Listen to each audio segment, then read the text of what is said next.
the U.S. economy posted a decline in the first quarter of 2025, and with another downturn, the nation could officially enter a recession. President Trump, who assumed office on January 20th, is pointing fingers at his predecessor, former President Biden. Since the first quarter spans January through March, Trump contends that the economic slump reflects the impact of Biden's leadership, not his own. So that, Trump insists, the downturn is a result of Biden's policies, not his own. In today's video, we'll break down three key issues surrounding this claim.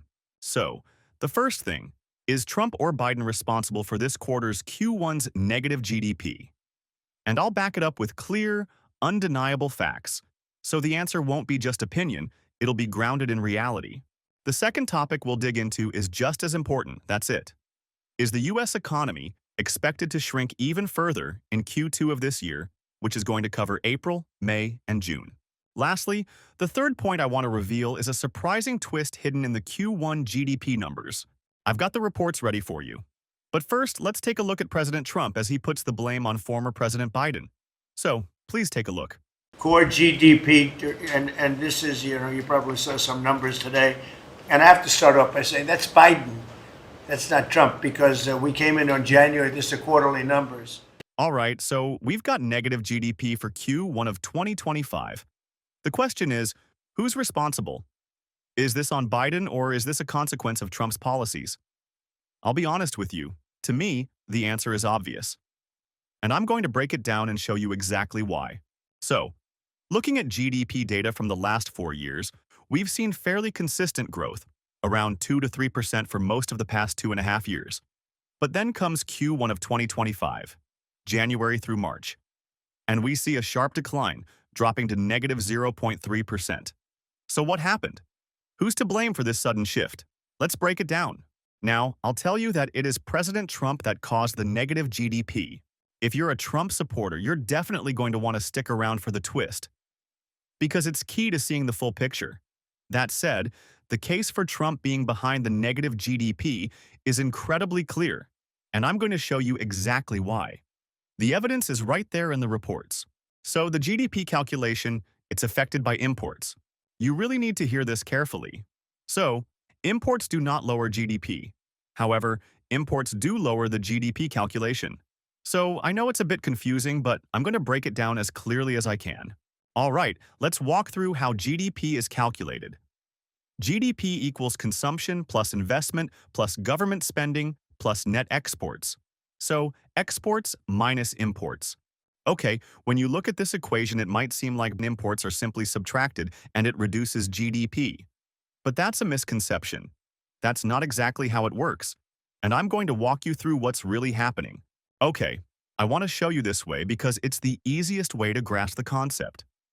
Within consumption, investment, and government spending, there are imports within these categories. So, basically, you need to subtract imports from these categories. Let me give you an example to make this clearer. Keep in mind that GDP is a measure of a country's production. That's a really important point to keep in mind. Now, let's focus on the consumption part of the GDP equation. Say in Q1 of 2025, you purchased soybeans, chicken, oil products, and an iPhone, all totaling $3,000. Now here's the question. Which of those items wasn't produced in the US? The answer is the iPhone. Example which we'll say cost $1,000. Okay? So if total consumption is recorded as $3,000, you need to subtract the $1,000 for the imported iPhone, because it wasn't made in the US. In other words, the iPhone appears in the consumption number, even though it doesn't belong there from a production standpoint. That's exactly why imports are subtracted in the GDP calculation, to avoid overstating what the country actually produced. Okay, think about it this way. GDP measures how much a country actually produces. That's the key. So let's say you produce $1,500 worth of chickens. Now, suppose you also import some iPhones. Does that change the fact that you produced $1,500 worth of chickens? Not at all. The imports don't take away from what you produced. They're just separate. That's why GDP only counts domestic production, not what you brought in from somewhere else.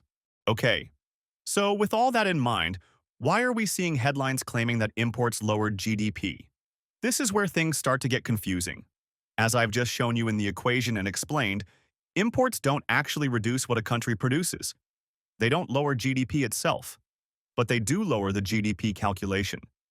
It's a technical adjustment, not a real loss in production. Essentially, it creates a distortion in how the numbers are reported. Now, let me show you exactly what I mean. This data comes directly from the Bureau of Economic Analysis. So, when we turn to page 10 of the report, here's what we find. And I know you're probably thinking, I can't make any of this out. No problem. Let me zoom in on the key part for you. Now, take a look at line 47. I've highlighted it in red. Now compare the import numbers from the fourth quarter of 2024 to the first quarter of 2025. You'll see that imports, on an annualized basis, jumped by 9.6%. Why? Because companies rushed to bring in goods during March to beat the tariffs that kicked in on April 2nd, what was called Liberation Day. And just a reminder, Q1 includes January, February, and March. So, take a look at this example. It really shows how desperate things got. In March, Apple had to airlift over 1 million iPhones to avoid the looming tariffs. This frantic push is a big reason why imports surged by 9.6%. Now, let's turn to page 7 of the GDP report. I'll zoom in on line 19 for you. The report states that if imports increased by 9.6% last quarter, then if that trend continues for the rest of the year, we're looking at an annual increase of 38.4%. That's just multiplying by 4. However, when you account for compounding, they actually calculate the annual increase at 41.3%. Then, the 41.3% increase in imports has effects for GDP performance, as detailed on page 8 of the report. And the data shows that imports reduce the GDP calculation by 5.03%. Alternatively, using net exports, exports minus imports, the impact is a 4.83% reduction in GDP. Consider what that means. Without the tariffs and the front-loading of imports, GDP growth would have exceeded 4%. That's the twist. It really highlights how significantly the GDP calculation can be affected or even distorted by trade dynamics. It's pretty remarkable. As previously discussed, I have outlined the process. Please find a brief summary below. President Trump is clearly responsible for the negative 0.3% GDP, which was largely driven by a surge in imports resulting from the impact of his tariff policies. And that the GDP calculation, it's very distorted, as you can see. Okay, so what does this mean for GDP for Q2 of 2025, which covering April through June? Because if imports were front-loaded into quarter 1, then what should we expect for quarter 2? The expectation for Q2 is that import levels will not match the elevated figures seen in Q1. As a result, imports are unlikely to exert the same downward pressure on GDP. This explains why forecasters are projecting positive GDP growth for the remainder of the year, Q2, Q3, and Q4. It's important to note that, if not for the surge in imports, GDP in Q1 would have exceeded 4% growth. All right. Now, let me walk you through this visualization to highlight the primary contributors to GDP in Q1. As shown, private investment provided a significant boost, while slower government spending exerted a modest drag. However, the most substantial negative impact came from imports, which ultimately pushed GDP into negative territory. Looking ahead to quarter 2, could imports again weigh on GDP to this extent?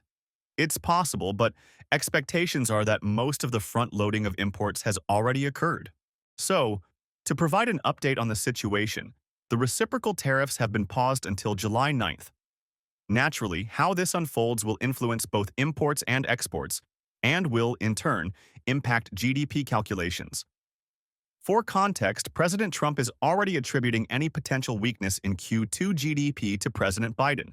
So, please take a look. This is a quarter that we looked at today. We came in on January 20th. So this is Biden. And you could even say the next quarter is sort of Biden because it doesn't just happen on a daily or an hourly basis. But we're turning it around. It's a big ship to turn around. And we're going to have the greatest country financially in the history of the world, I believe. So, in conclusion, I want to be absolutely clear.